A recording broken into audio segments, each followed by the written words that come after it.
Golua.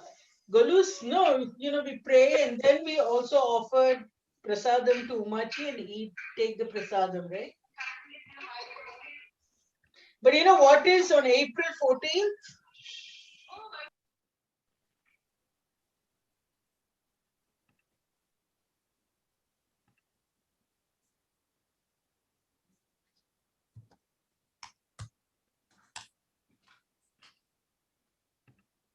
Mariah, could you check if we're live now?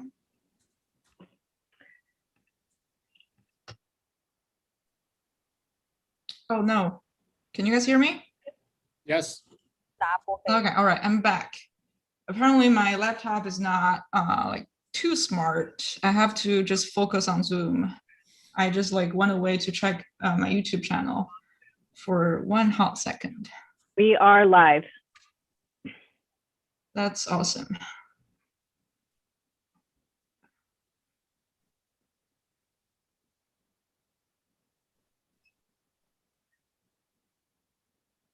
Cool.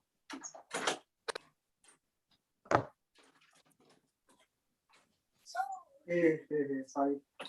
Yeah. No, I thought. I love this weather. Yes. Come on in. Yeah? Yeah. Look how nice it is outside. Yeah.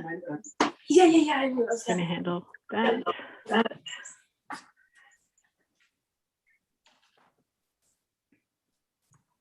I'm still waiting on Nat to join us. Oh, fun. I would say give them like another maybe 3 minutes. Yeah. I need one.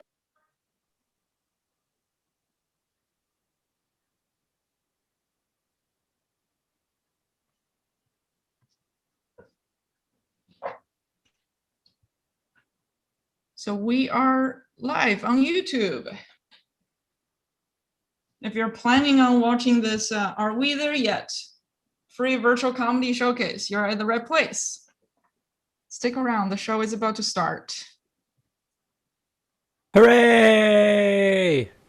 Yay! Hey. And if this is not something you were planning on watching, since it's Saturday night and you're not doing anything fun, just also stick around, enjoy some nice jokes, I guess.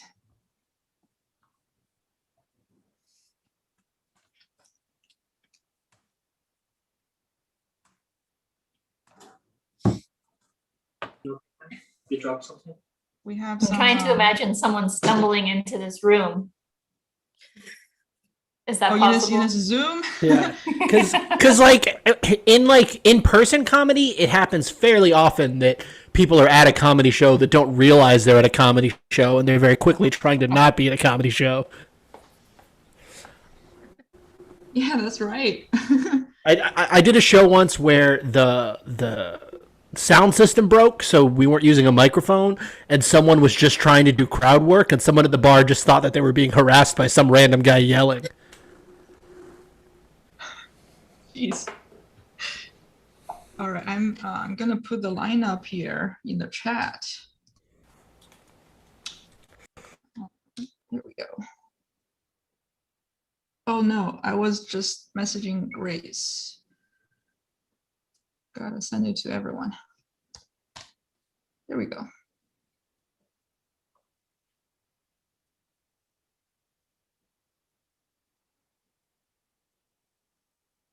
Let's see. We have some audience in the Zoom meeting with us. Some people watching on YouTube as well. I'm seeing some familiar names. Thank you guys for joining us. We are about to start in a little bit.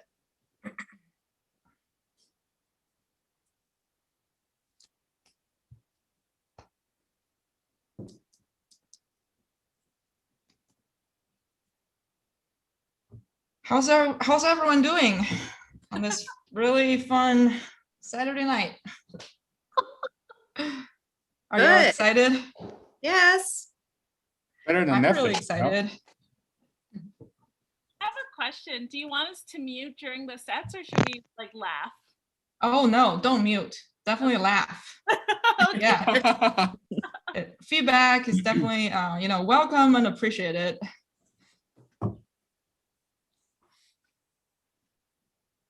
I mean, only if you're like, getting a phone call or FaceTime from your parents. Just mute yourself and go take it. Make it quick though. Come back and have them watch with you.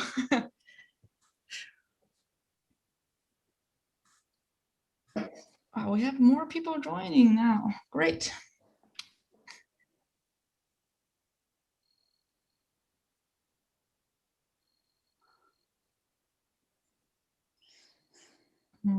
It's 7:07. I think it's a good time to start. Let's see. Oh, all right. Our special guest is coming, so that's perfect. So, Mariah, if you could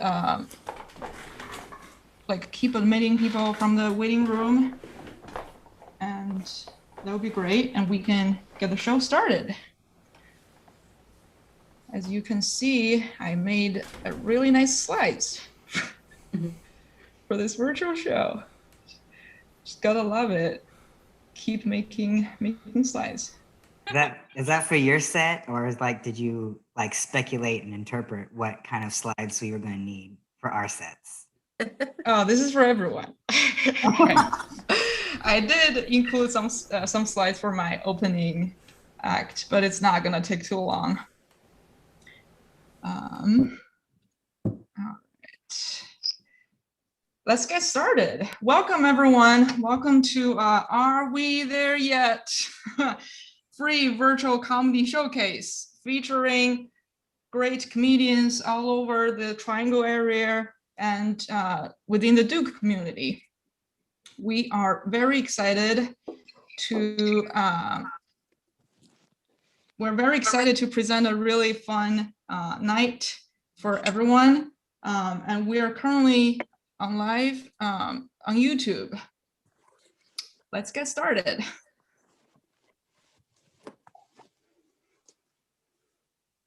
So we have a pandemic, apparently. We have an anniversary. Happy Paniversary. So yeah, a little bit over a year ago, we started this whole quarantine, and how's everyone holding up? Hopefully not too bad. Getting there. Yeah, with the vaccine rollout, hopefully everyone is optimistic and positive about things reopening in a bit. And recently I got this email from Duke. It's called Project Routes. The full name is Reopen Our University Safely and Effectively. One of the first questions they asked in the survey is to rank the impact of the following sources of potential stress. And it really just reminded me of some experience of ordering at a cookout. So they start with, let's say you're getting their milkshake or float or whatever. They start with some personal touch. Here are some of the first potential sources they give you. Let's see, your work, your social life, financial concerns, family and caregiving concerns. And after that, they after they let you remember how messed your personal life is, they remind you of how messed we are as a society. So let's see, COVID-19, getting vaccinated, making up lost ground because of COVID-19, racial injustices and structural racism, extremist violence and domestic terrorism, the 2020 election and its aftermath, the media, social media, and fake news. So yeah, after serving you the ice cream or the flavor to your milkshake, the final straw. what the future holds for you. Go enjoy your order. And there went my Thursday afternoon productivity. So this survey just totally reminded me of this meme where Captain Ridiculous is struggling with choosing one of the two buttons, but instead of 2 buttons, they gave us 11 buttons. So in the spirit of showing our care and helping us deal with all the potential stress we are experiencing because of the pandemic, we are putting on this show, this comedy show. Hopefully some laughter would be a good medicine and also vaccine to this virus. All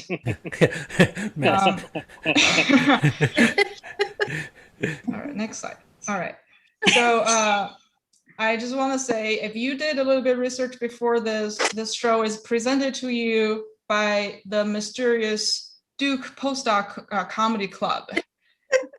We have no footprint on the internet because currently there are 2 or 3 members in it.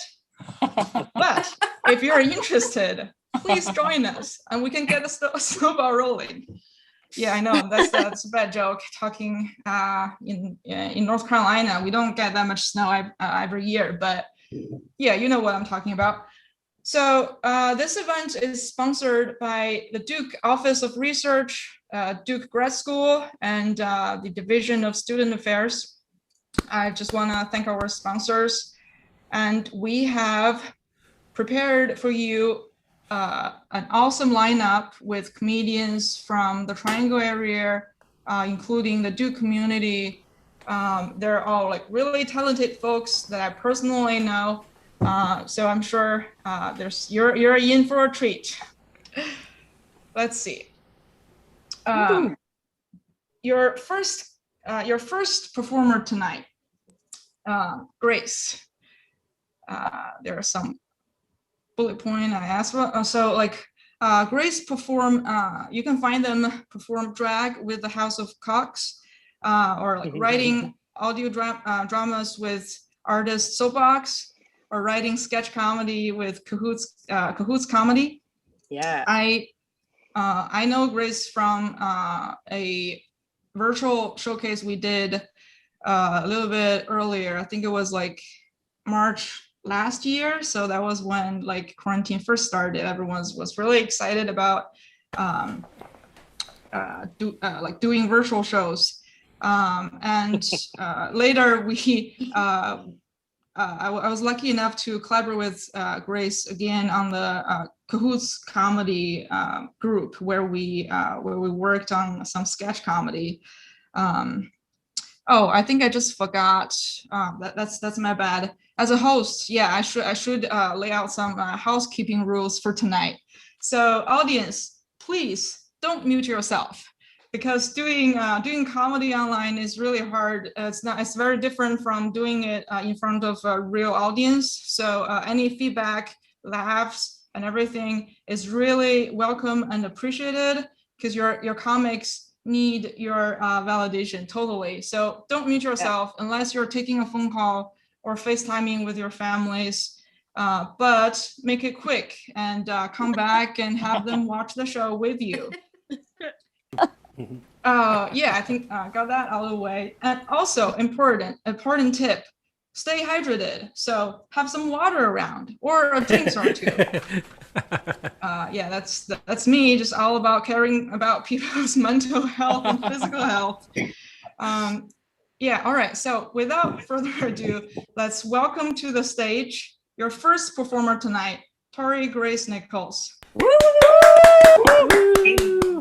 Yeah. Okay, so I'm spotlighted. Yes, Tori Grace or Grace, either is one or the other is fine. Yeah, I used to not go by Grace because I thought it was too girly.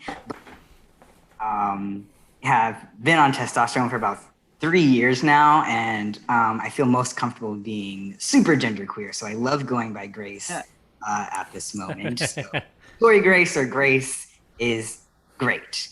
I'm very excited to get all of us in these tiny little boxes.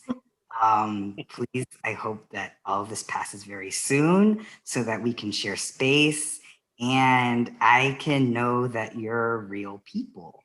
That show that we did last March, though, I remember that, and we didn't have the audience unmuted at that time, and so I just had a laugh track that I would play for when I thought that my jokes were funny. But thank you all for if you're willing to be off mute and laugh. We'll see how this goes. Yeah, my wife and I attended an outdoor birthday party today, and we're all masked and socially distant. But one of her coworkers was there with her kid, and said, "Oh, remember Leilani? You remember my friend from the computer?"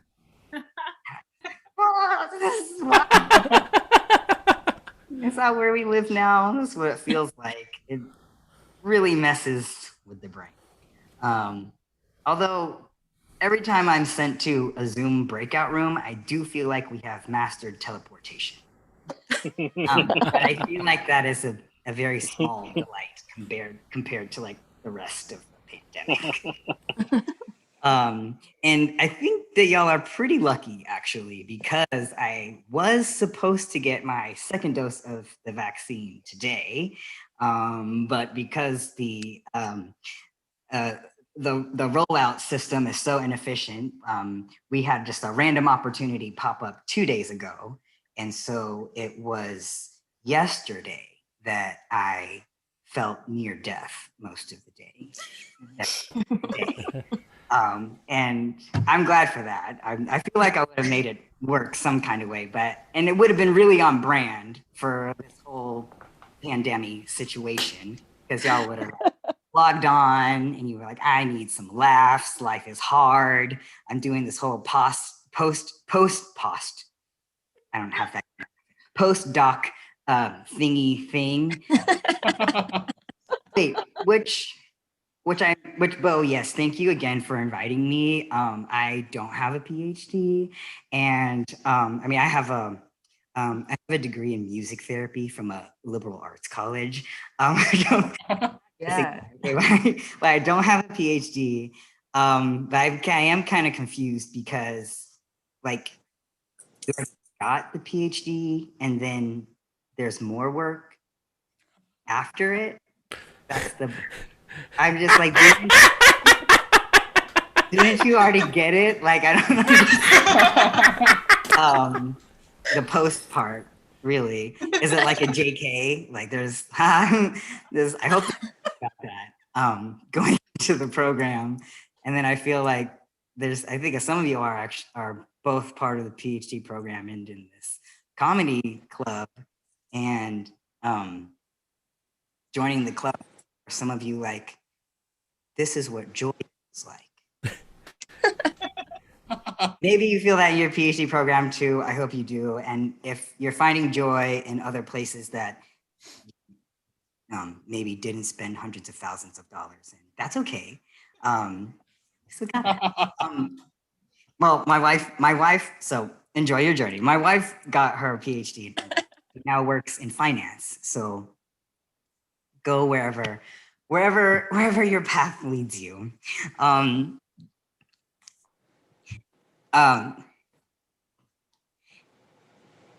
Y'all see my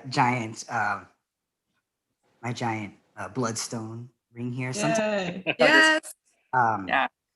tone down the woo woo, but like, I'm just like giving you like full woo woo queer today. I've got like, my like mismatching earrings, and I've got the one of them's dangly. I love my bloodstone ring. It was made by Mercury Waters, who also performed drag with me in the House of Cox. Earthbound Charms, really lovely work. You can find it very overpriced at Magic Craft downtown. And House of Cox, by the way, is spelled COXX. I did a show recently at a student drag show, and the person was screen sharing their notes, and it definitely had House of Cock spelled Cocks. And I think we like to be like a little bit more subtle than that. But yes, I love my little bloodstone ring. It keeps me very grounded. Some of y'all might be getting lost in teleportation, but not me.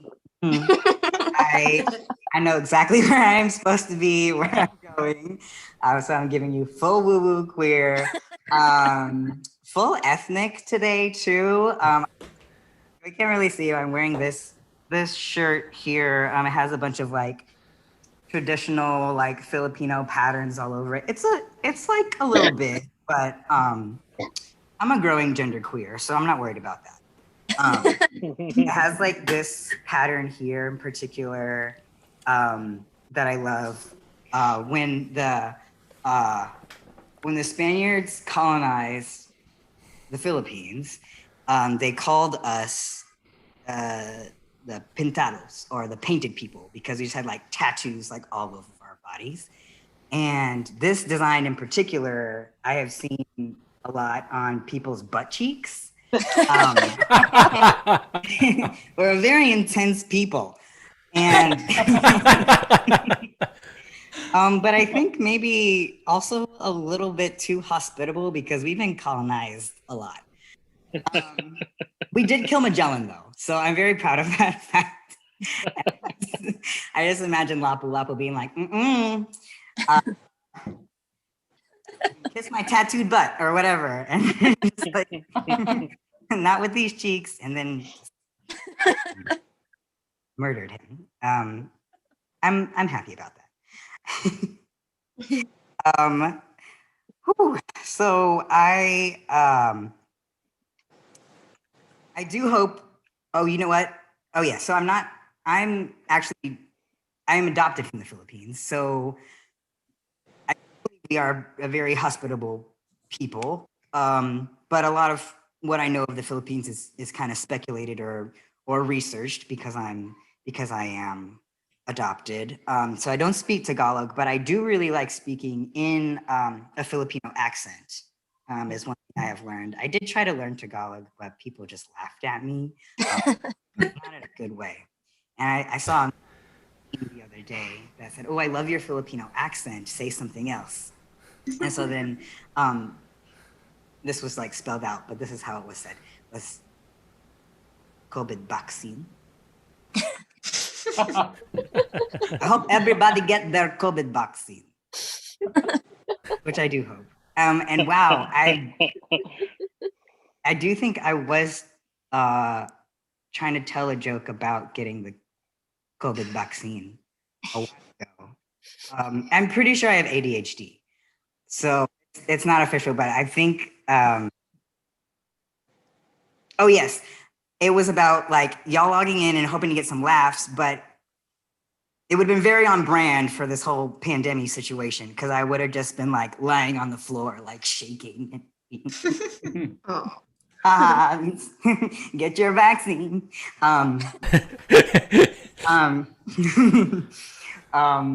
But as you may have heard, the symptoms passed pretty quickly, and my wife didn't really have any at all, and so maybe you won't have any. She was very sweet, trying to take care of me as well. And I get really, really delirious when I'm sick or fevery. So she'd be like, "Have some water," and I'd be like, "You have some water." And just like delirious and whiny, and then she would just like, "Have some water," and so then I would just pat her on the nose. I'm like, she's really happy that I'm better. I'm happy too. And I hope that everyone is able to get the vaccine when they can, and as they feel comfortable. It should be accessible. My 73-year-old mother has been fully vaccinated, thank goodness, which is wonderful, a very big relief. But it also means that she feels free to travel and visit. mention that I was adopted. I was adopted by a very lovely white woman. She's very lovely, and she's very white. And so she can be a lot sometimes. For example, I go by Grace and Tori Grace. Grace was my birth name. I was born with the name Grace. And then when I was adopted, I was changed to Tori. And she was a teacher, educator overseas on military bases. We were stationed in Japan at the time. And so she named me Tori, which means bird in Japanese. And that's fun. And I love that. And I am not Japanese. And so when she just like, baby, Asian name. It's like, I come from this like this phenomenon, kind of adoptive community, really. I call us brown babies adopted by white ladies in the 80s. There were all these like single white women who adopted brown babies back in the day. And yeah, it's a really curious dynamic. I have cousins I adopted from Korea, Panama, China, and this sort of unfortunate kind of subtle, maybe overt racism persists. My cousin who was adopted from Korea, we were talking with my aunt the other day, and she made pancit, which is a Filipino dish, really wonderful. And my cousin's kids, and many of my cousins have biological children, which growing up by so many adopted kids, I kind of felt that's still kind of a phenomenon to me. I'm always like, wow, like you made a human with your body, and then you're like, you have that human. My sister was talking about her kids one day when they were younger, just about their health stuff. And I was like, well, it is kind of hard because you don't know the parents. And she had to remind me that she was the parent. I was like, oh, I forgot. That can happen. You're right. All right, you have it. I remember. But, my aunt said that her half Korean grandkids didn't like pancit, and she was like, "Ugh!" And like, what kind of Asian are you? Korean. They're not food. I mean, whatever. I mean, pancit's amazing. Everybody should like it, but maybe it's just not in their blood or whatever. But yes, everyone's still lovely. Still lovely, and still very white. And my mother cannot handle spicy food whatsoever. She gets very distraught. We were at her house another time, and we discovered that most of the spices in her cabinet were expired. And so, number one, I mean, she's not using them. Number two,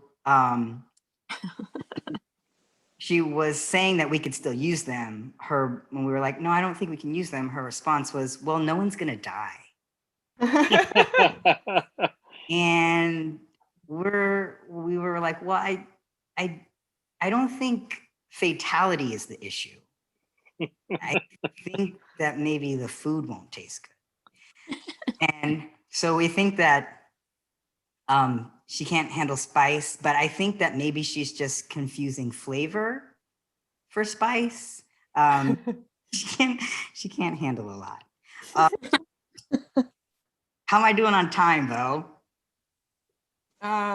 Maybe one or two more minutes. Or 2 more minutes. Well, I definitely I put this together a little last minute, but yeah, and I know y'all have been through a PhD program, so you don't know anything about that.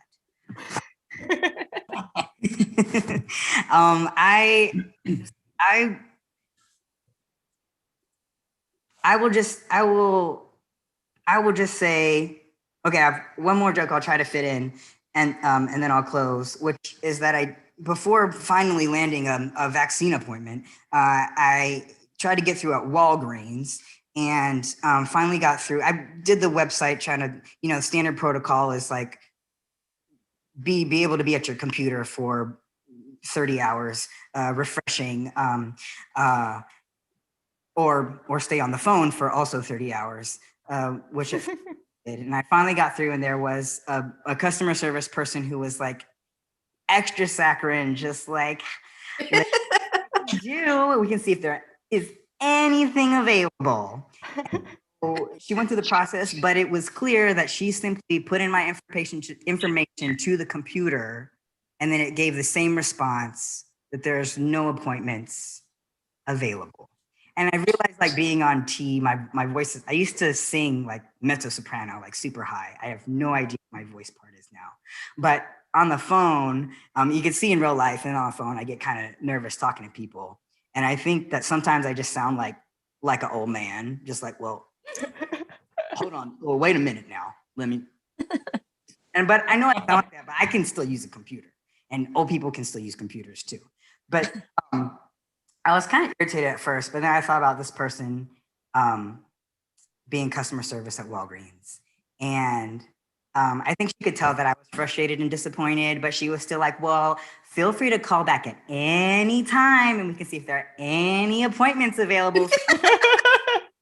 No, thank you. I'm not going to do that. But then I kind of like felt proud of her because, she just felt like a very boundaried person. Your job all day is to tell people there are no vaccine appointments. Like, I do not make enough money to like make up for the emotional impact of a failed U.S. government. Okay, she's like, I hope that y'all find your vaccines, but I'll talk to I'm her not later. paid enough. So I'll close by saying thank you again, Bo, for having me. You are lucky we are friends and that I'm not famous yet, and that like I will take the grad school student affairs $15. I am grateful. I'm not grateful, but I love you. And if any of the other comics want to form a union, unions here. Yeah, great. Wonderful. Thank you, Grace.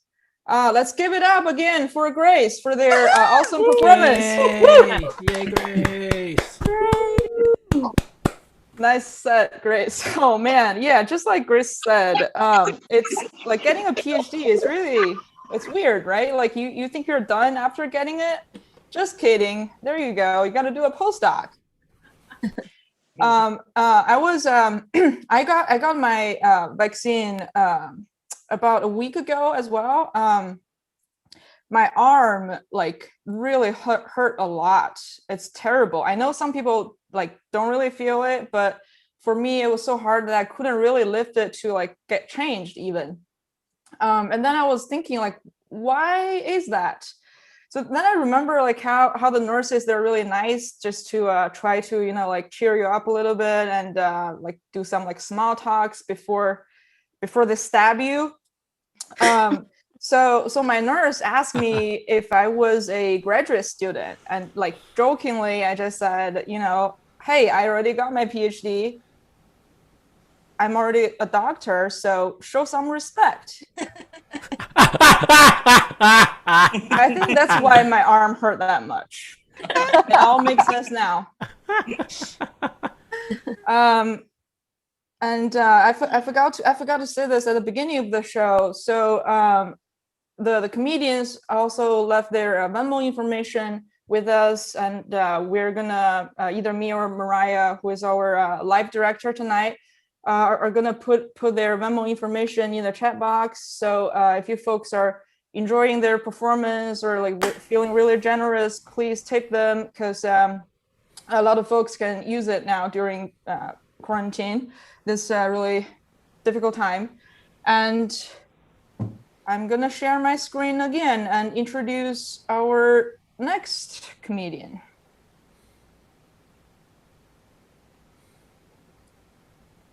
Amy was really happy to join us for tonight's show when she heard that it's for the Duke community.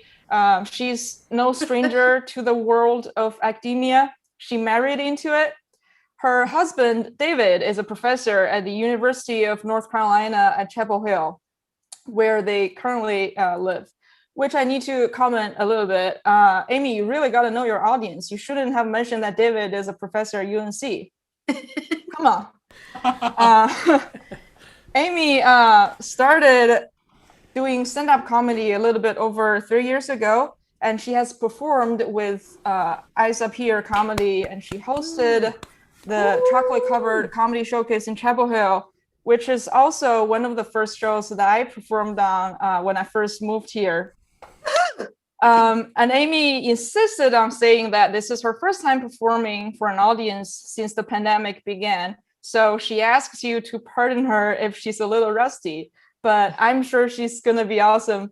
And let's give it up for Amy Mora. Well, thank you, you guys.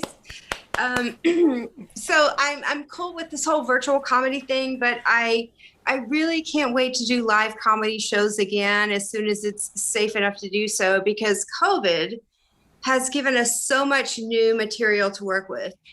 Those of you who have been to a live comedy show before, you know that when you go in, the comic starts off and they usually do like a roll call where they're like, where are the married people at?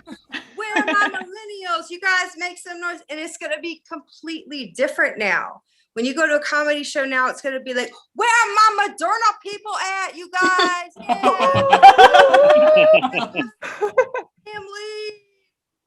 Johnson and Johnson, make some no, don't make noise. You Johnson & Johnson people, don't overexert yourself, because you guys are the ones that pass out when you get your vaccine. So just forget to say that. Yeah. Wow, you guys, this year has been a trip. But I just have to say, I am really thankful that I didn't have to go through this pandemic alone. I got married a few years ago. Or I should probably say remarried. It's second marriage for both of us. And, you know, my husband and I were both big believers in recycling, so that works. We just celebrated our 4th anniversary, and I don't know where the cutoff is when you don't technically qualify as a newlywed anymore. But I'm calling myself a newlywed because we still like each other, and he still has that new spouse smell. Yeah, I feel newlywed, and I'm going with it. You guys, since my husband is the academic in the family, and this is the Postdoc Comedy Club, I just want to tell you a little bit about him. First of all, he is the sexiest man I have ever known. My type has always been dark, handsome, and he's from Costa Rica, so he nails it. And not only is he easy on the eyes, but he has the most beautiful Spanish accent I have ever heard. It's like having my own personal Antonio Banderas living here in my home. He can say anything to me, anything, and it just sounds sexy. He can be like, darling, be careful in the kitchen. The garbage disposal is back up again. And I'm like, well, that sucks, but could you just say that again? That was so hot. Please, babe, just say that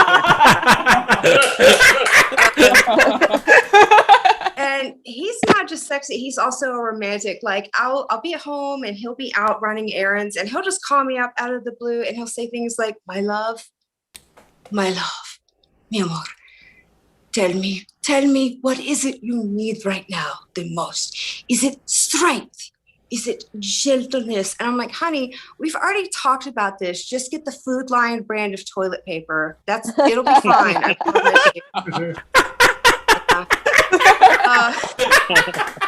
But, you know, as a Hispanic man, he does have a very different experience living in this country than like I do as a white female, and I'm aware of that all the time. I'm constantly seeing that. Right before the pandemic began, we moved into a new apartment, and when our neighbors met him for the first time, they just automatically assumed that he was part of the maintenance crew.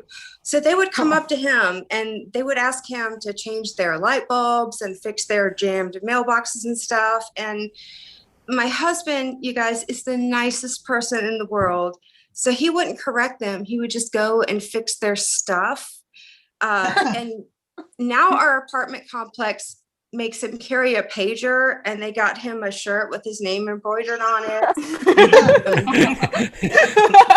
He's been nominated for a maintenance team member of the year award, and I'm really proud of him.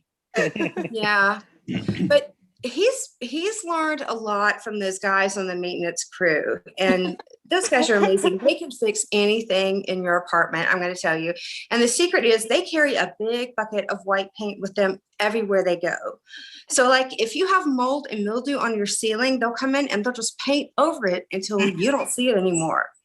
If you've got a hole in the wall, they'll just paint and paint and paint until you fill it in.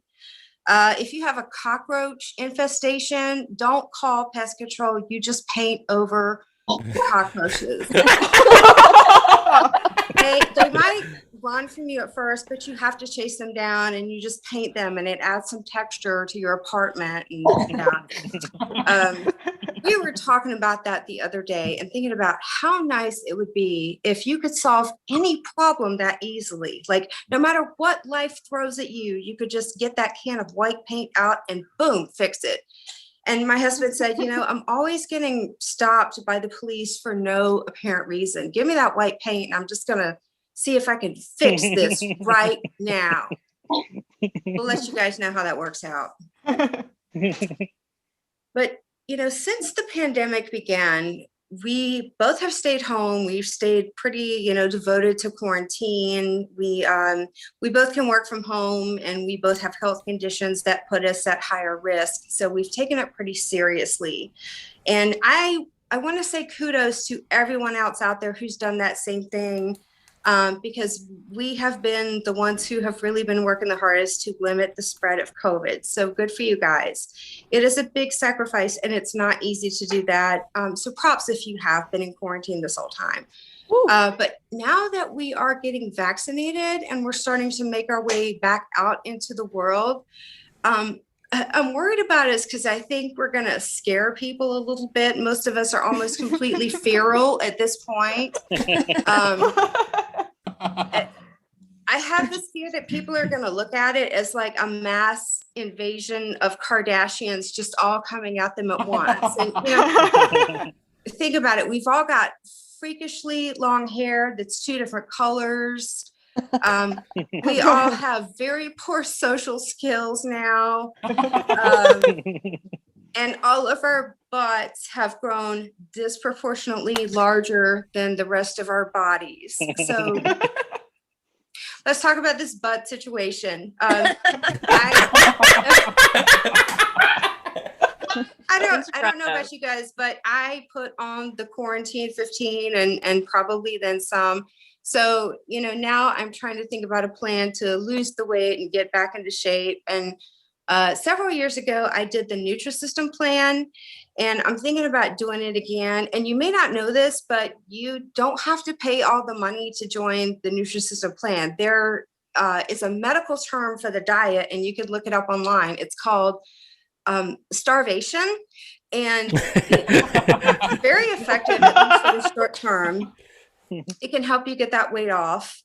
But the thing is, like, Nutrisystem, I don't like their commercials because they're so unrealistic.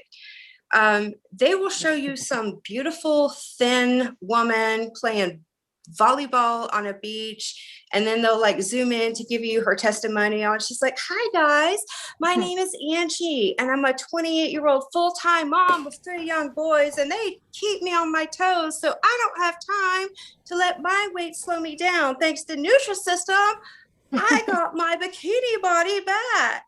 So then you see Angie's before picture, and in it doesn't even look like the same person. Her hair is a mess. She's not wearing makeup. Her clothes look all ratty and wrinkled. And at the bottom of the screen in really small print, it says Angie lost 8 pounds on Nutrisystem. 8 pounds, in case you didn't hear me. 8 pounds. Are you kidding me? I could fart and lose 8 pounds.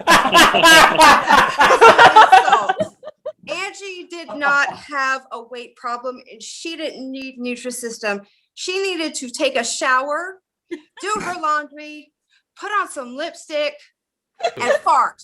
Okay.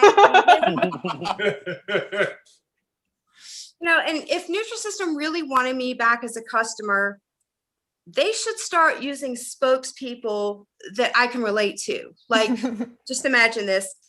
Hi, everybody. My name is Betty, and I'm a 46-year-old menopause warrior and a full-time mom of a wonderful boy who's 23 years old. My son inspires me every day to work hard and achieve my goals because God knows one of us has got to do it, right? But thanks to Nutrisystem, I'm losing weight and I'm feeling better than ever. My acid reflux has calmed down and my hemorrhoids are shrinking. And let's face it, I am never going to look as good as Angie's fat picture. But my muffin top is shrinking and my kinkles are going away. And it's good enough for me. Oh, I wish they would just keep it real. And I know that they can, because that's how they market to men. If you've ever seen the Nutrisystem for Men commercials, it's totally different. And several years ago, they hired John Crook of the Philadelphia Phillies to be their spokesperson. If you don't know who John Crook is, you can Google him. John, K-R-U-K, Crook.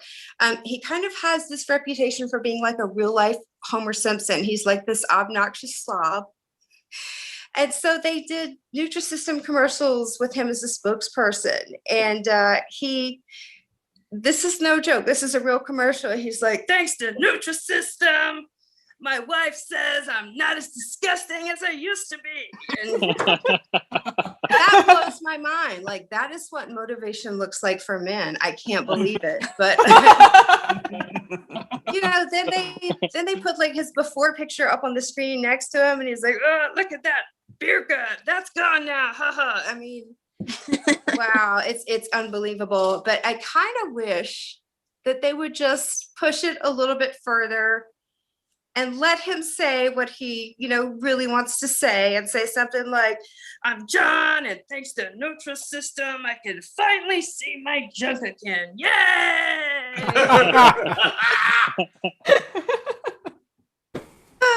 So I want to wind down my time now with a real true story. And some of my real true stories are made up, but this one is not, I promise you guys.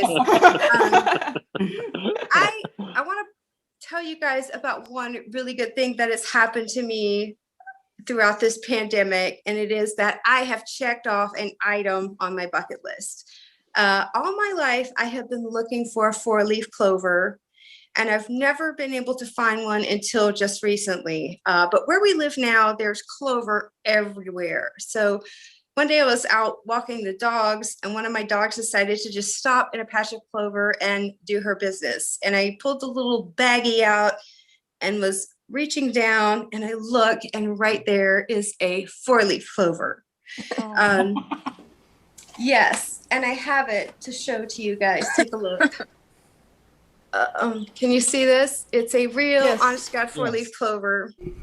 And the amazing part about this is there are 4-leaf clovers everywhere. They are not that hard to find. It's just that it's tough to find if you're walking around looking at them from up above. You have to get down and close to the ground to really see them. So the moral of the story is this. You guys, we have all gone through some crap over this past year, but hopefully it gave you the chance to see things from a new perspective. And I hope that when we, are getting through this pandemic, we will be able to see the silver linings and see some of the positive things. And while we're not there just yet, we're getting there, and our luck is changing. And like I said, there are 4-leaf clovers everywhere. You might just have to go through some crap to see them. But anyway, just wanted to say thank you guys so much for letting a Tar Heel crash your party this evening. And thank you guys to those of you who are getting vaccinated and doing your part to end this pandemic.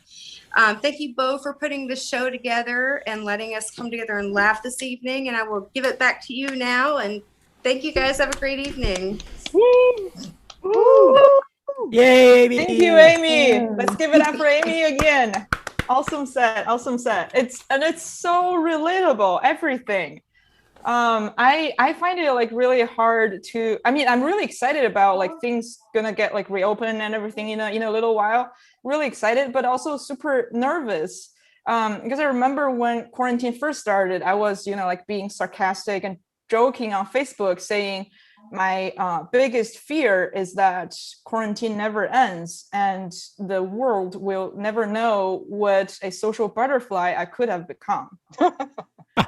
But like seriously, during quarantine, my only interaction with people is like beyond my close circle of friends and family is really just cashiers at Trader Joe's and other grocery stores.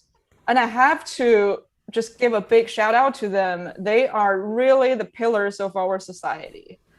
Just how they really like try to cheer you up. And every time, like when I, pull up a cart of whole week's worth of groceries, and they'd be like, "Hey, did you find everything okay today?"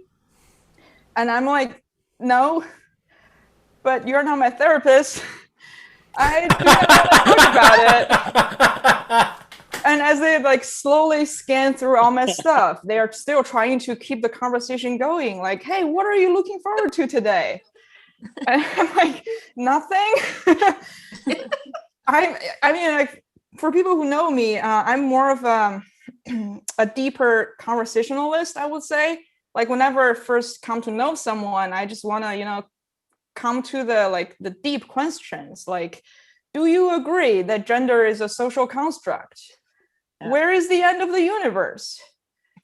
What happened to you in high school? It's like that, right? But it's that like little moment from the cashiers caring about you, asking you the questions. I think it's really important for us to remember as well. Just keep asking ourselves, maybe at the end of the day, like, what are some like funny things that happened to you today? What are you looking forward to tomorrow? Just keep the spirit up. We are gonna get there. Like the title of the show, are we there yet? Maybe not, but let's keep asking the question.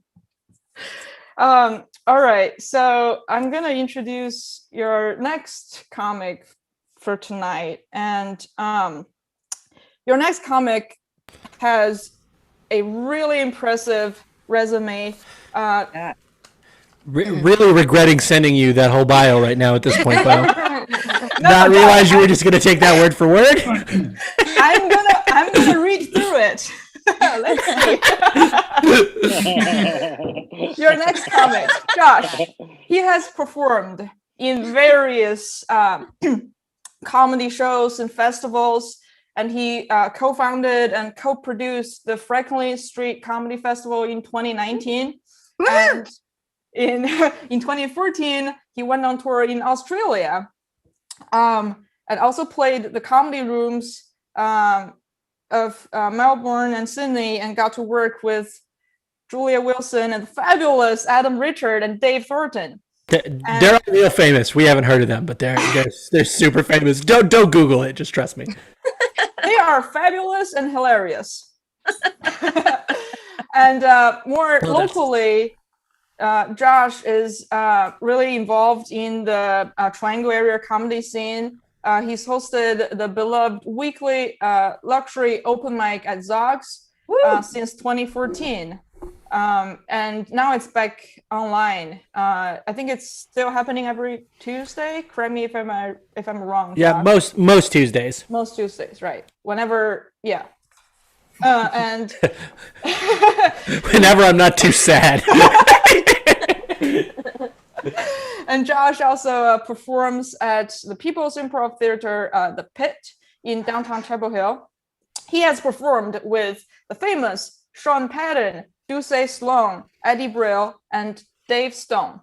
Now let's give it up for your next comic, Josh Rosenstein. Hooray, that's me, everybody. Thank you guys so much. Again, really regretting sending my whole... I didn't write that bio for this. I had it ready, and I sent it. So, yeah.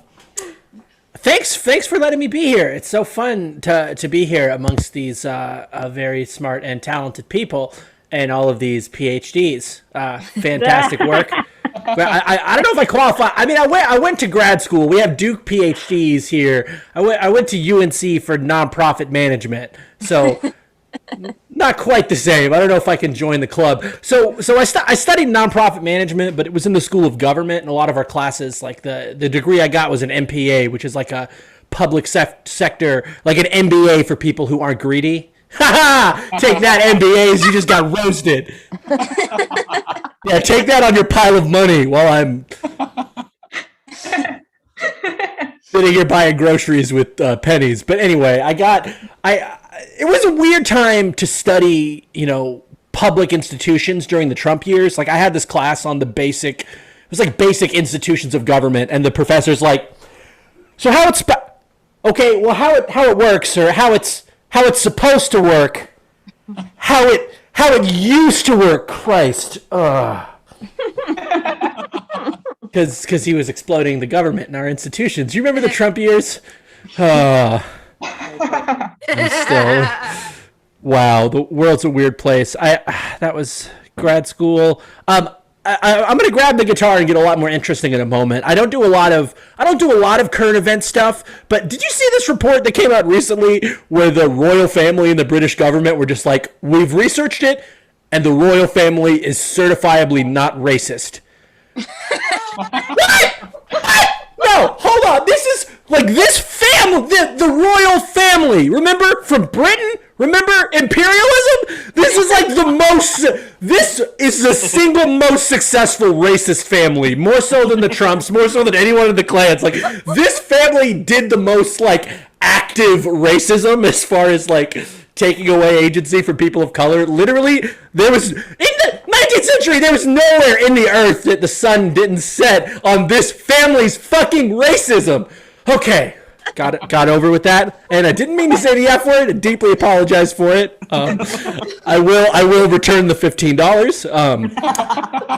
No, but actually, if you have anything to spare, guys, I'm doing a thing tonight. I'm taking 10% of anything you Venmo me. I'm giving to my cat. I'm just gonna give it to her. Do with whatever she wants to. And if you've never seen a picture of a cat with just like a dollar bill on its head, it's really funny. All right. Okay, let's... Oh, and I also saw this in the news recently. There's a woman in Britain. I don't know why this is so UK heavy. A woman in Britain recently got the Guinness World Record for most portrait tattoos of someone. This British woman has like over 30 portraits of Eminem tattooed on her body. And it was a really interesting thing because when the news crew came out, it actually turns out she wasn't the only person in her family to get an award, because as soon as she got that award, her parents were also awarded the most disappointed parents in Britain at the same time. That reminds me of a joke I used to do that didn't go over well. I'm going to try it again. So, I'm really excited because I just got a TV writing job. This is totally real and not a fake premise for this joke. It's a spin-off from Sons of Anarchy, but it's a reality show. It's called Parents of Anarchists. It's just a bunch of white people in their 60s going, ugh. Oh, God, that private school was expensive. Parents of Anarchists. That was dumb. Okay, I think I've turned on this amp, so hopefully it should be working. All right, hopefully you can hear that. You guys working? You guys working from home? You guys logging in? You guys remember your passwords? You got a password? I know you got a password. We all got passwords. This is a password joke. I like to do this one at the beginning so I can try to lose people and then win them back. Here we go. Because it's hard to remember your password, so this is my strategy. All my computer passwords are based on 9/11. That might sound insensitive, but I never forget them. All right, we're having fun.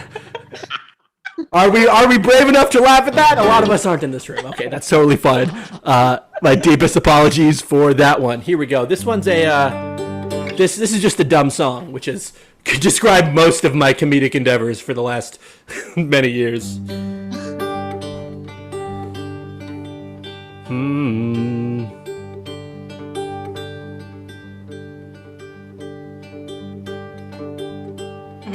One time I went to Indianapolis. One time I went to Vietnam.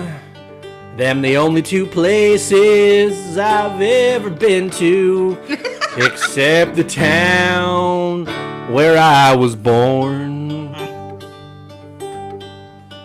My daddy told me I should hate the Union, 'cause his daddy told him that he should hate the Union. 'Cause Grandpa got hit in the face one time by a guy he thought might have one time been in a union. I didn't say my daddy had a good reason to tell me not to like the Union. But don't you judge me, 'cause you don't know me.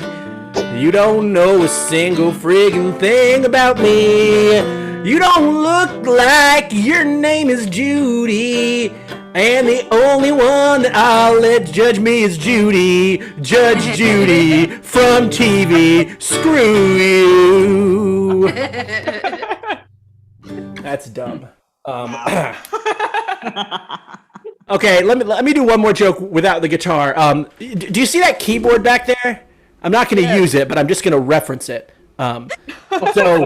So I play it a little bit, but I've never referred to myself as a pianist. I've always said piano player or keyboard player. Do you want to know why? Because no one in the history of Earth has tried to say keyboard player and accidentally said a word for genitalia. It hasn't happened once. Pianist. Okay.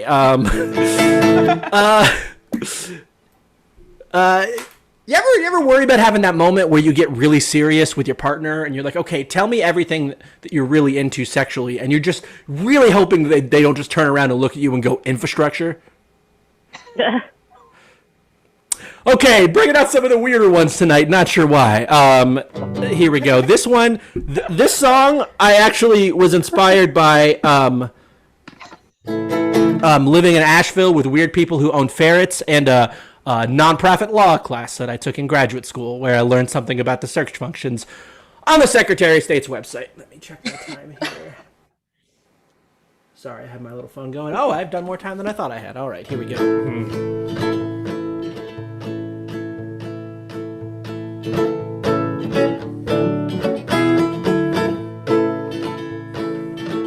Living with people is better than living with ferrets.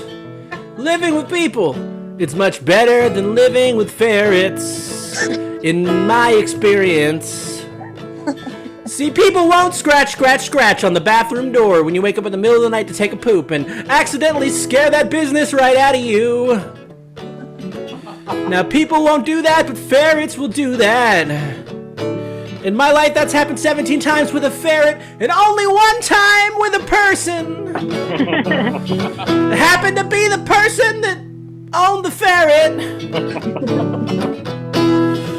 Now, did you know the United States Treasury has a website? And on that website, you can look up the pertinent details of every single 501c3 chartered, tax-exempt nonprofit organization. And if you were to type the word ferret into the search bar, it would come back with no fewer than 537 distinct organizations specifically incorporated to promote ferret home ownership.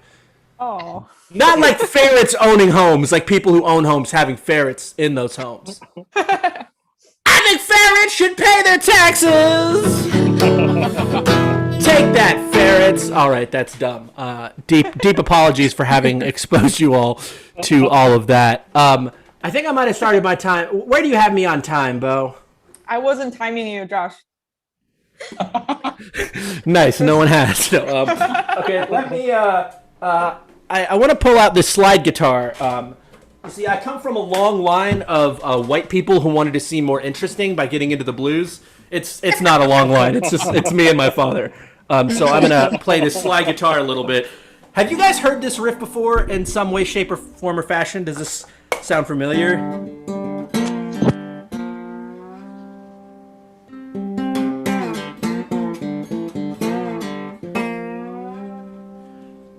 You know where you've heard that? In the introduction to every documentary ever made about the South.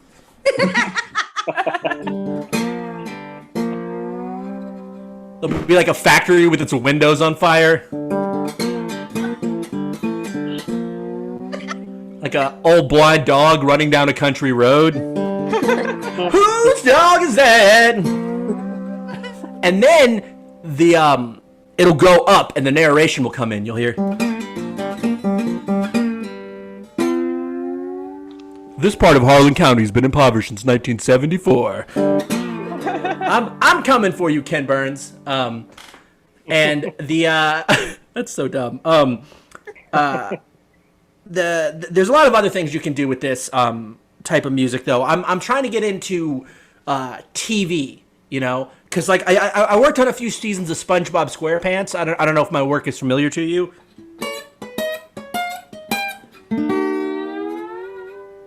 7 hours later, I got extra for doing the French voice. That was a good day. I did some of the music for South Park, where the kids are sitting at the bus stop waiting. It was just the first riff, a little different. And you guys, I had the best. I'll close with this. This was my favorite job I had lined up, and it got canceled because of COVID. But they were doing a new Law and Order spinoff that was going to be down south. It was going to be called Law and Order Rural Georgia, and I won the theme song. This is what Law and Order Rural Georgia. This is what the theme song was going to be.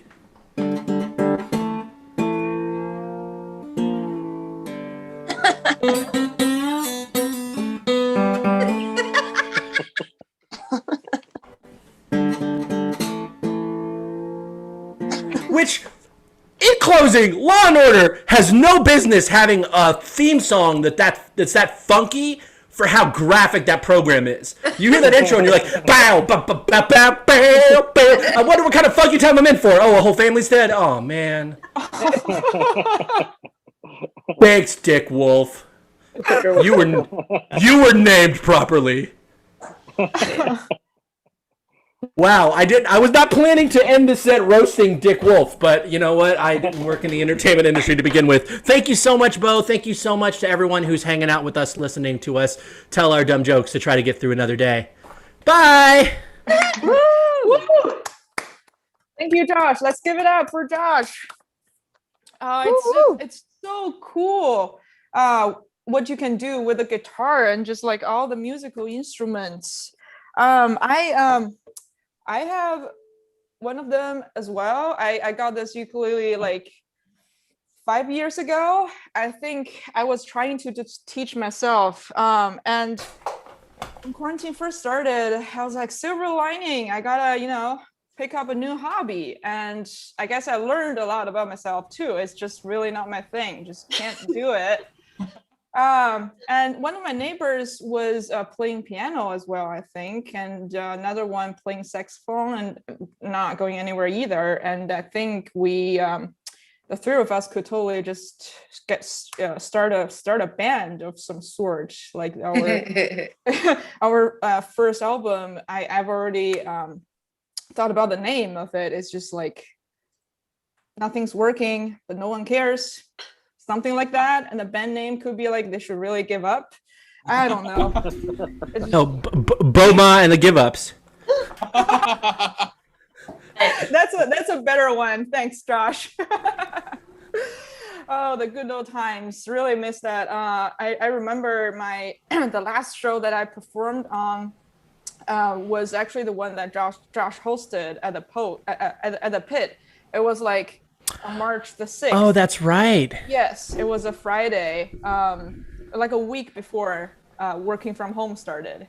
it was really wild. I mean, if I had known that would be the last show I would perform in person, I don't know. I don't know where I'm going with this. I mean, I would have like hugged everyone maybe, but yeah, it's wild. All right, so for people who have seen our promotional materials, you didn't see the name of this next comic, who is a special guest that I'm really happy that had the honor to got them accepted and perform. And let me just introduce them to you. Nat is a nationally recognized singer, comedian, and tax-paying citizen. And when they are not telling jokes, you can find them in the fetal position, sleeping, stretching, or thinking. They've made a home for themselves in North Carolina, which means that it's time for them to leave. They'll be spending the summer blazing trails with teens in Colorado. Until then, right now, you have the delighted opportunity to witness them perform one last time before their 1,700-mile journey on Monday. So put your paws together for my friend and yours, Nat Davis.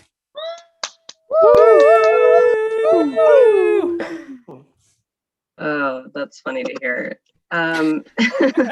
Thank you, Bo. Yeah, thank you for putting this on. Thank you for asking me, offering me this opportunity at the last minute. That was really cool. Was not expecting that.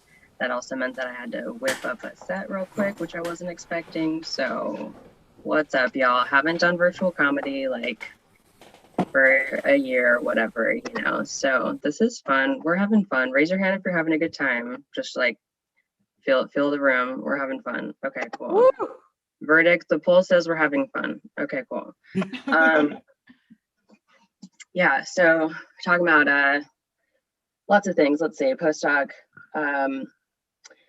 quarantine 15. Yeah, I consider myself to be like a stylish person, you know, like I appreciate the art of fashion. But damn it if I am choosing function over fashion this quarantine. I am in leggings and sweatshirt, t-shirt, the same outfit many days in a row. Like I cannot be bothered with putting on real clothes. What is that about? Like I haven't felt that in a very long time. Yeah, anyone in their pre-quarantine jeans, like I don't want to talk to you. I'm offended by that, you know. That's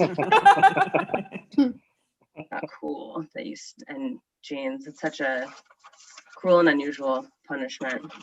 Yeah, speaking of trauma, I did myself the disservice of trying clothes on, you know, that were my pre-quarantine wardrobe, whatever, and it was just like, nah, no, this. Okay, fine. So scrap the whole thing. None of that works now. Great. Anyone else just to get anyway, I love my body. It just means I get to get new clothes, you know? I'm like not mad at that. Yeah, I worked for many years in retail.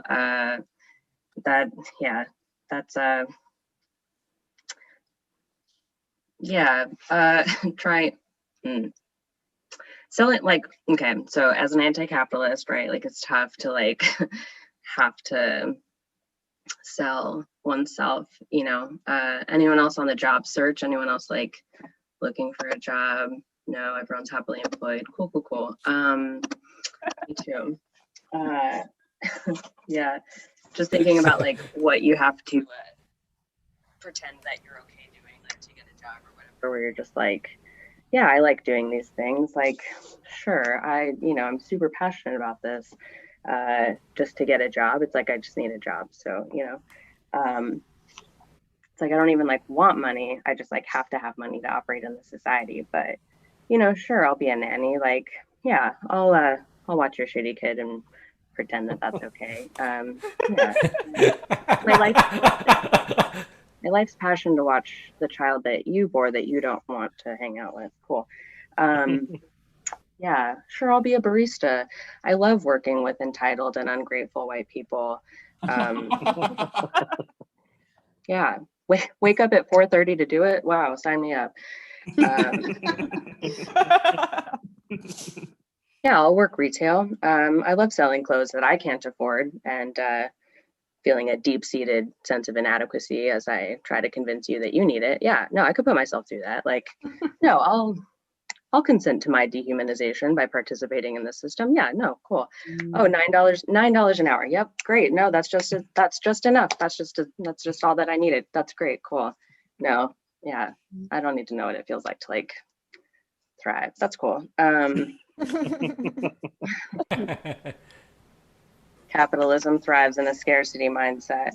Okay. Yeah, it'd be cool if we just like had enough, and then we wouldn't have to like put ourselves through this, but that'd be too easy to like have all our needs met. Anyway, let them know about that too. let's listen to these people's conversation. Okay.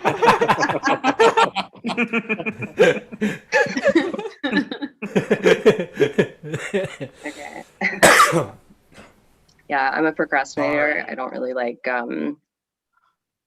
I'll know that I need to do something that's like not that important, but just like that laundry's been sitting there for a week, you know, but then like something very pressing will happen, but then it's like I gotta fit my laundry in, you know. It's like I'm very tired and should just go to sleep, and I'm like, but my clothes, like I need to fold them. Or received a phone call from someone that you don't want to talk to, and you're like, oh, actually I can't, I have to fold this laundry right now, so sorry.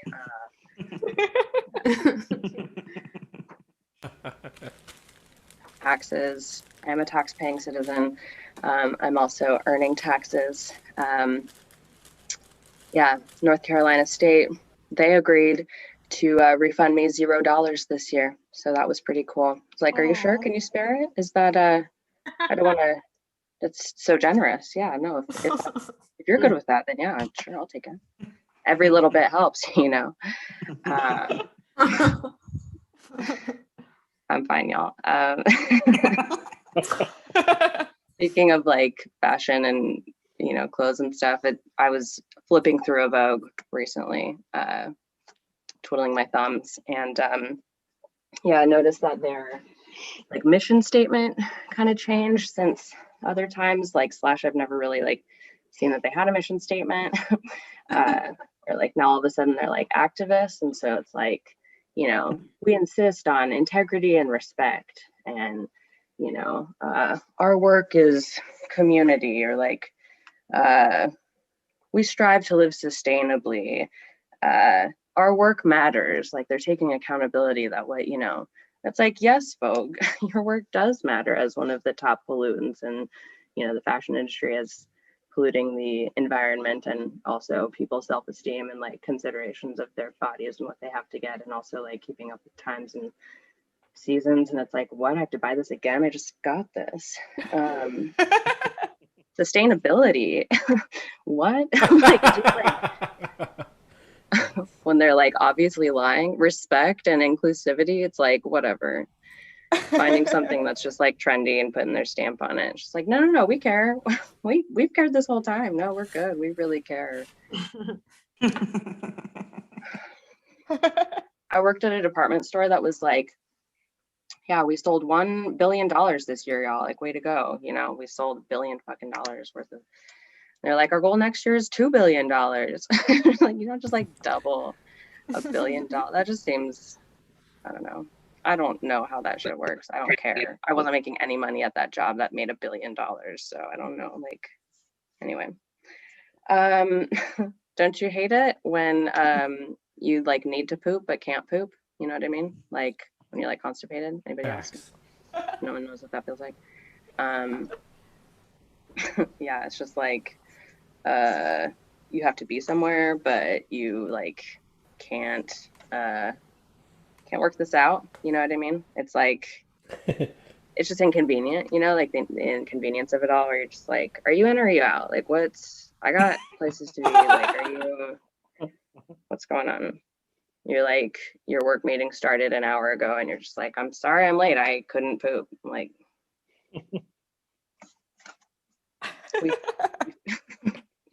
we feed our dogs peanuts. Well, my one dog, we collectively, a group of us, feed one dog peanuts And it's like a game, so it's like eat a bunch of peanuts.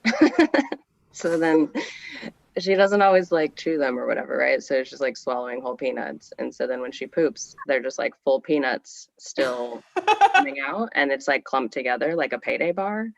Like payday poops. You have to like grab it. Like, this is so fucking hungry, grab a payday. That's stupid. Whatever. Okay. I feel personally victimized by leaf blowers and lawnmowers, particularly on a nice and sunny day. Like, I feel like that's rude to do something that I'm sensitive to sound, you know what I mean? Yeah. Just not like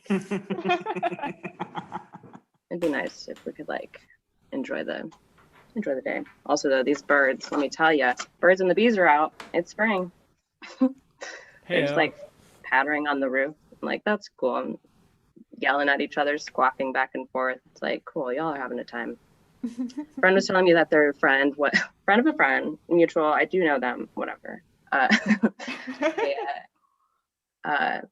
weren't having trouble with the birds and the bees in their living situation in their apartment. And it was like, yeah, it's like surrounded by buildings. It's just like there's no trees there. So it was like, that is kind of like a benefit, you know, for spring, like if allergies and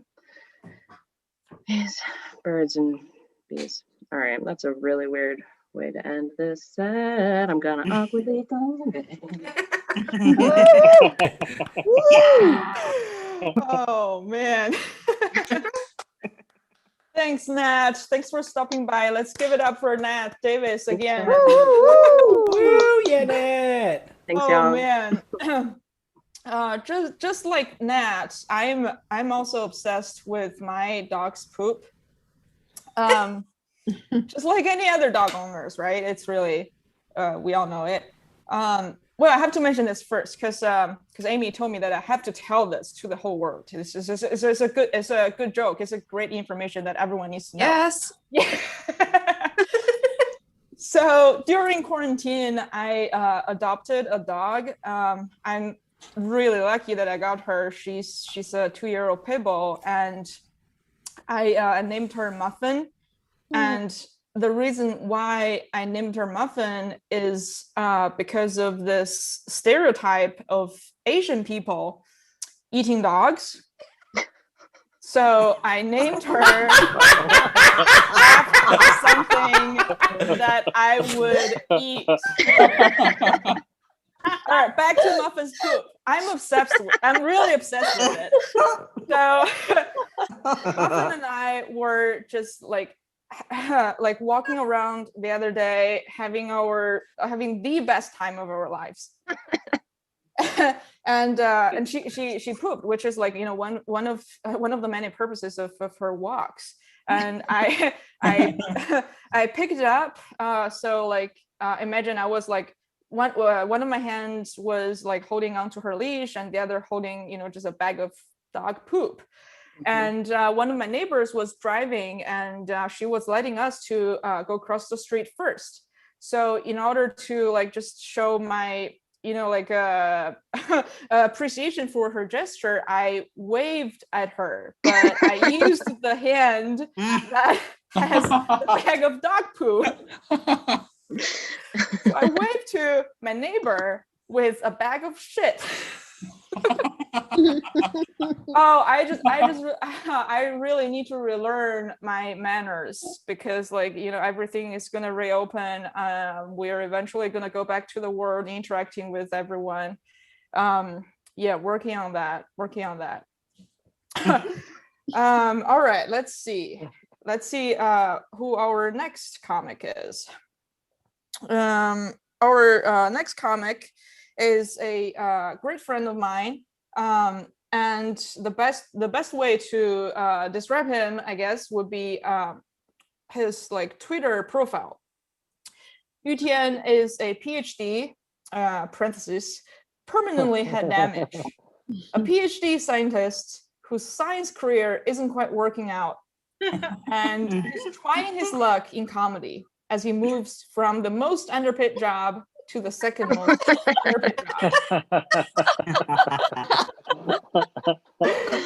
All right, so let's welcome to the stage the next comic, Film. Thank you, Bo. Thank you so much for the kind introduction. It's when Bo was asking us for introductions, I specifically did not give her any material because it's a death trap. Because now that you have seen my introduction, you have no expectation on my jokes, so it's awesome. I just want to mention here that I'm the founding member. I am one of the founding member of Duke Comedy Club. The first rule of Duke Comedy Club is you really have to talk about it as much as you can to as many people as you can, because we really need new members.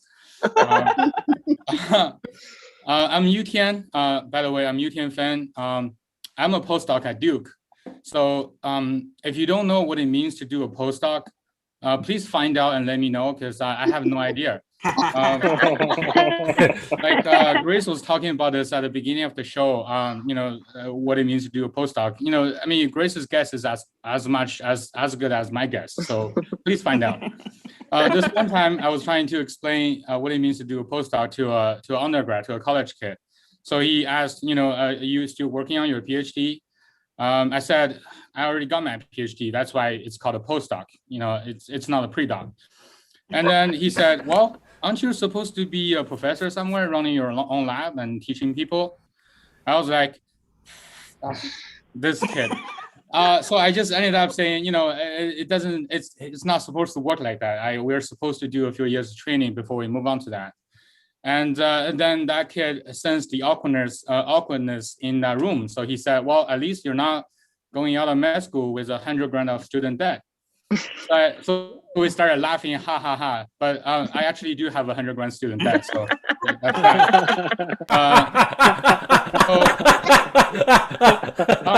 that one. Okay, laughing at my pain. That's good. That's awesome. That's comedy right there. So I'm originally from China, but if a white person asks me, "Are you Chinese?" I'd say I'm Korean. And how dare you to assume shit? It's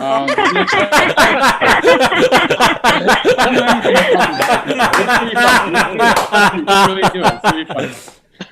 This one time, I was at a dinner party, and this 70-year-old white guy asked me a question. What kind of Oriental are you? I wasn't really upset because, the whole night he had been really nice to me and compliant. I know that he didn't mean any harm. But he's probably just a little behind on his terminology. Like he doesn't know what's trendy, you know what I mean? So he probably calls his wife abroad. That's what I mean, that's the kind of person that he is. So I said, I'm born and raised in Lake Ozark, Missouri. I don't know what the hell you're talking about. Like I said, I'll do anything to fuck with white people. It's really fun. So last year, one of my friends asked me if I'm interested in running for the president position of Duke University Postdoc Association, DUPA, that's what we call it. I said, fuck yeah, I'm interested. So I told all my friends about it. And later I found out that I was the only straight white male running for that position. So oh yeah, I'm gonna win, right? Totally. I see some of you guys are confused. I feel like I should explain.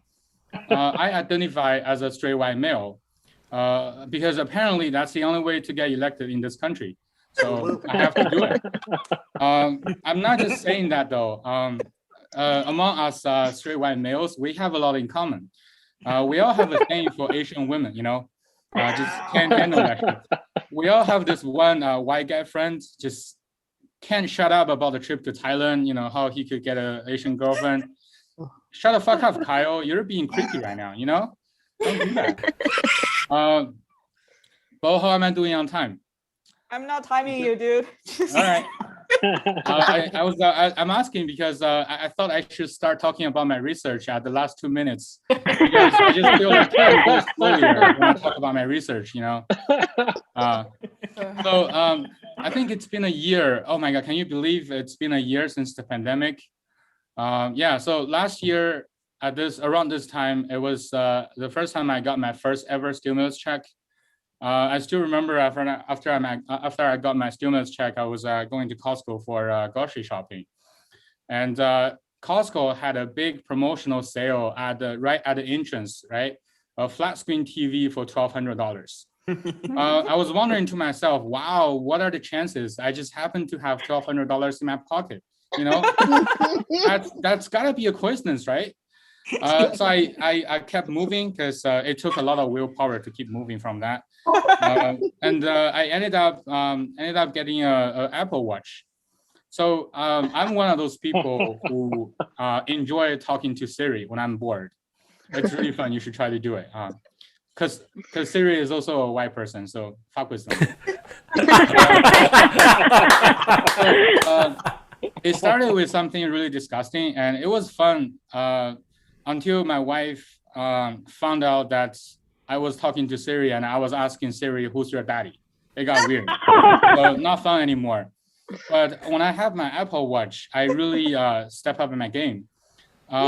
First thing I did is to ask Apple Watch to call me motherfucker, right? So this just changed the whole dynamic. Now I have hired Samuel Jackson as my personal trainer. When I go out for a workout or a run, and my Apple Watch would say, "Congratulations on finishing your movement ring. Well done, motherfucker." And, glad you like that one, yeah. This one time, I went out for a record-breaking 3-mile run. It was really awesome. And when I got back, my Apple Watch said, "That's how it's done, motherfucker. You know, you're on the road." That was really awesome. Very, very encouraging. You should do it. And it gets weird sometimes, though. This one time, I feel like my Apple Watch was really judgmental about it. So I'm not really happy about it. I like eating food, as you can see, obviously. This one time I got a Cubano sandwich from my favorite taco truck. So apparently I was eating the Cubano sandwich so violently that my Apple Watch was like, "Are you working out, motherfucker?" Slow down. Yeah. So, that was really nice. So I think our host Bo asked us to promote ourselves a little bit by giving out our social media information at the end of the show. I mean, my PI keeps me really busy. If you don't know what a PI means, PI is the academia word for regional manager. So my PI keeps me really busy, so I don't have time for that bullshit. If you really want to support me as a comedian or a scientist, you should really connect with me on LinkedIn. Yeah, and maybe endorse my oral skills. That came out wrong. I'm sorry. Yeah, that's my time. Thank you so much for being here, and thank you so much for your time. Yeah. Oh man. Give it up to Etienne and our stimulus checks. Jeez. Oh man, I was coping with online shopping just during quarantine with my stimulus check as well. Like, you know, just it's online shopping is such an empowering moment. You know, like every penny that Jeff Bezos has made since COVID, I know that I contributed to that. Like, I'm just really doing my part, stimulating the economy, one Amazon order at a time. Just all trying our best. Oh man,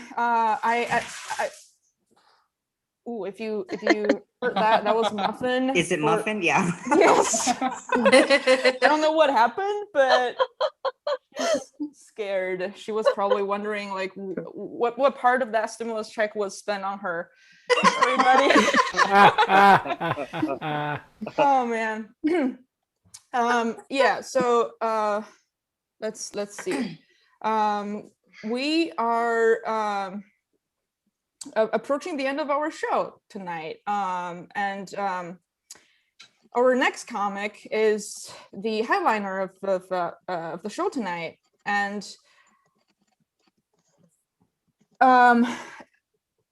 Isatu is also one of the first people that I was lucky enough to get to know, like right after I moved here, and also before everything shut down. she was hosting this open mic on the rooftop of the Durham Hotel. I think it was. Yeah. Was it January or February? I can't really remember. And I showed up. I think I had like signed up for it, or like I messaged her like saying that, hey, I wanted to sign up, but like she didn't know me at the time. But I showed up anyway, and there was there happened to be like just a spot open because someone had to cancel last minute, and she was really nice to let me hop on the show really last minute. And I mean, I was kind of like nervous because I was on a second date that night. But I still did it, and it was a great night. And I also like ended up getting to know a lot of people in the comedy scene who I like, became friends with later. And since then, I mean, I'm no longer with that person I was on a date on that night, but that night also marked like the beginning of a great friendship. So your next comic, she is an up-and-coming Durham-based comedian. She's performed in numerous showcases, like Water Relief showcase, raising money for healthcare workers online, and I think also Neptune's comedy showcases, just to name a few. And she's really well known for making you giggle with her special blend of personal stories and observational humor. Yes. And without further ado, let's welcome to the stage our highliner tonight, Isatu Kamara. Woohoo! Yay! Yes, I do. Yes. He's my little peanut. Jimmy Carter's a good boy. Yay, Jimmy Carter. Nice name. Well, for having us. This is a lot of fun. Jimmy and I is us. I don't have more than one personality. Did any of you guys have a Jimmy? No. Did any of you guys have a bully growing up in school? You could just like nod along, like a childhood bully. I did. When I was 5 years old, I learned I was dumb, I was fat, and I dressed like a whore. Thanks a lot, Grandma. No. It only got worse though because I dropped out of college my junior year. She's really mean about it, but she doesn't realize I was 5th grade valedictorian.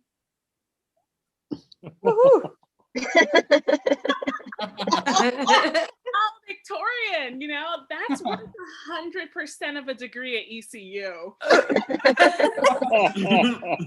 called pirates because they may as well have stolen those diplomas, right?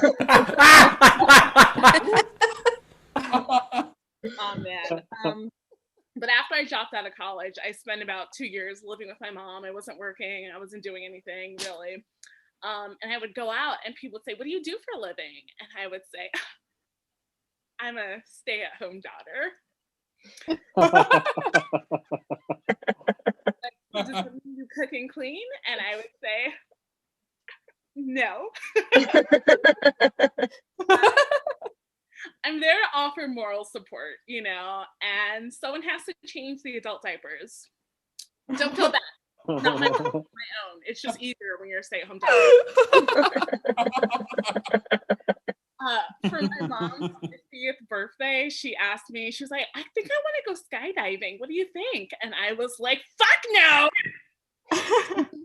I have life insurance, and who's gonna take care of me? But the thing is, stay-at-home moms, for example, they're doing so well in society. They have message boards. And they have an acronym. They call themselves SOMs, stay-at-home mom SOMs. And I was like, maybe I have an acronym too. And then I realized the acronym for stay-at-home daughter is SAD. So with the encouragement of my grandmother, she's like, "You need to go back to college. You need to go back to college." My mom was like, "Yeah, you need to go back to college." So I was like, okay, I'm going to apply to a job at Dippin' Dots Ice Cream. So I go to the mall. I'm wearing a blazer.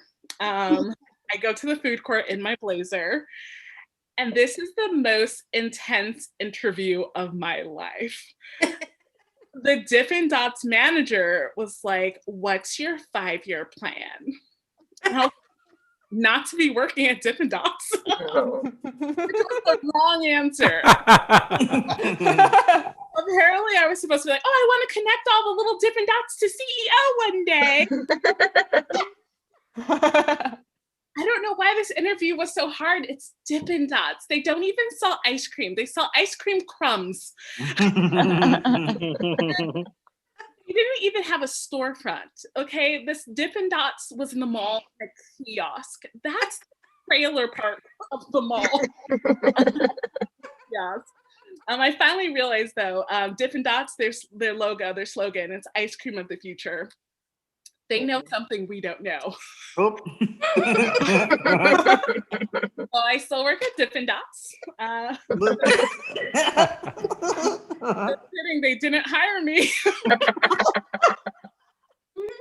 Oh man, this is a good thing because I ended up working the service industry and made my way up to fine dining at the Durham.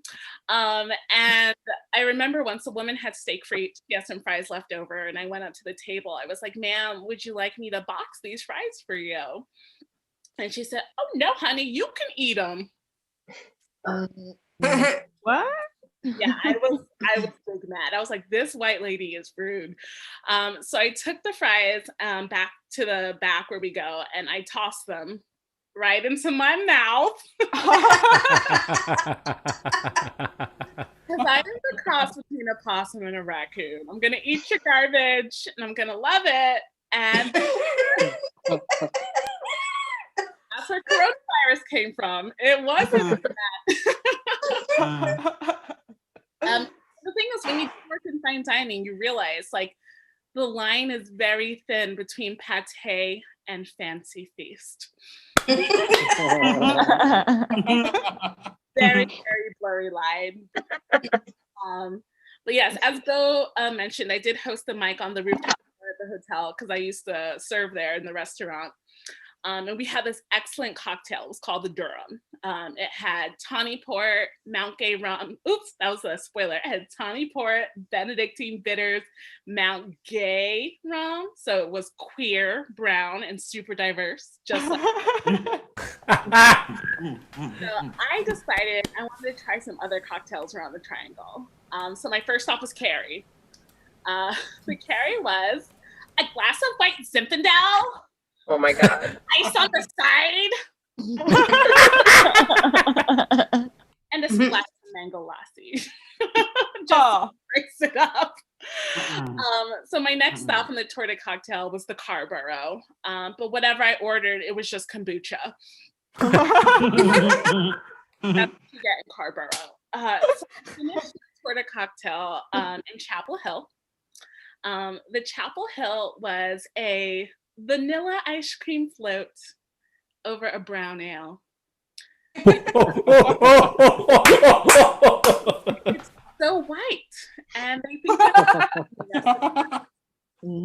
but UNC was built by slaves. Yeah, you guys thought this was stand-up comedy. It's White Guilt 101. I got you. You've been tricked. All right. So back to disappointing my grandmother. I actually bought a house 2 years ago. So I was like, I'm doing well. She doesn't care. She's like, go back to college. I'm like, but I have a house and a cat. She's like, that means nothing. So I realized though, I spend $50 a month on CPI security, $50 a month. And all my stuff is pretty cheap. It's all from the thrift store. Like it's I was like, what am I spending this money on? And then I realized I bought a $500 litter box. So I finally have something worth protecting. Oh gosh, that's a true story. It's a litter robot. You should get one if you have a cat. Let's see. So rich people, womp womp womp, you know. I'm kind of broke, buy a house, took all my savings. And I wouldn't be mad though if rich people weren't flaunting their wealth so much, you know. Like in Durham, a couple years ago now, we got, what are the name? Gentrification scooters. I'm talking about, and you have people riding them around without helmets on because they have health insurance. My favorite thing about rich people, though, is that they have things called day beds. How many beds do you have that you're naming them? You know, like I have a bed. I'm usually in there in the daytime. It's still. One of my favorites are sunrooms. That's the outside, y'all. After 3, you gotta open a door. Let's see. So Bo asked me to do this. I was a little nervous because most of my comedy is pretty dirty, and I got some family-friendly stuff in here. So this next little bit is PG-13. It is not. So if you want to cover your ears, you're more than welcome. I'm gonna brag about myself, but I got a 5 on the AP Bio exam. I know. It is. And you guys remember meiosis? Has to do with cells. Okay, good. Well, there are 4 stages of meiosis. There's prophase, metaphase, anaphase, and telophase. Scientists have been holding out on us. They haven't told us there's actually 5 stages. The last one is hoe phase. And hoe phase lasts a very long time. They haven't told us about it. I'm like, when do I get out? But yes, I'm single. It's just me and Jimmy Carter. I'm single. And like whenever I go to the grocery store, I have to use the appropriate shopping cart. You guys know which one? Like half the size of the Happy Family shopping cart. And there's only enough room for a case of White Claw, a box of wine, and some cat food. And if you really stretch, you can also fit in a bag of Boom Chicka Pop, which I used to hide the pregnancy test. Okay. Oh man. All right, last joke. So New Year's resolution. I actually kept mine this year, which is pretty awesome. My New Year's resolution was to stop sleeping with fat men. And they all have sleep apnea. And I don't want to wake up to a dead body. That I can't bury by myself. So I've exclusively been hooking up with skinny guys the last few months, and I'll get on top and they'll die too. I'm a big girl. But my tomatoes this summer.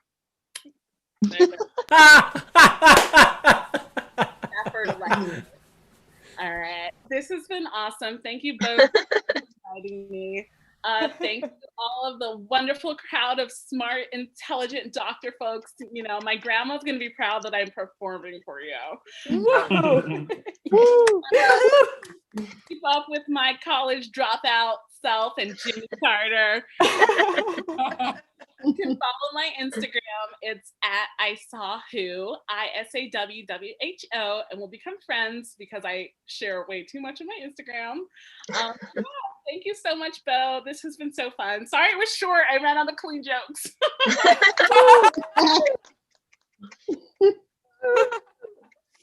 Oh, thank you, Isatu. Let's give it up again for Isatu Kamara. Oh man, I should have known better when I asked you to headline. But I see Josh has said in the chat box, so PG-13 means you get 1 F word. So I think we're in the clear. Oh my God, what a night. Thank you guys so much for sticking around and laughing with us. This has been really awesome. And I hope you enjoyed the acts of our beloved comics from the Triangle area and also from our Duke community. This is the first comedy showcase event that we put on, and hopefully there will be more in the future, maybe even in person once things really reopen. And like I said, like we said in the promotional emails and stuff that we spammed you guys over the past few weeks, there's also an open mic session after this. So like if anyone are feeling like trying out their jokes or just see what comedy is all about, like I say to some people, the open mic session is just really like group therapy. Like, people just show up and talk about their problems. And the ones who have like really interesting problems and we think are like relatable to other people, they get invited to the showcases. So open mics are really just a really nice start for you to like see if comedy is your thing, if you want to start telling jokes and everything. So like feel free to start dropping your names in the chat box and we can get a list going for the open mic. And again, thank you so much for all my comic friends who showed up tonight and performing for the Duke community and also the public. You guys are awesome. And let me just say, it's the exact amount of all, because otherwise, if you're like full of all, it's gonna be awful. But if you just give out like some amount of all, awesome. That's a bad joke, but anyway, I'm gonna end the live on YouTube right now and stick around in Zoom.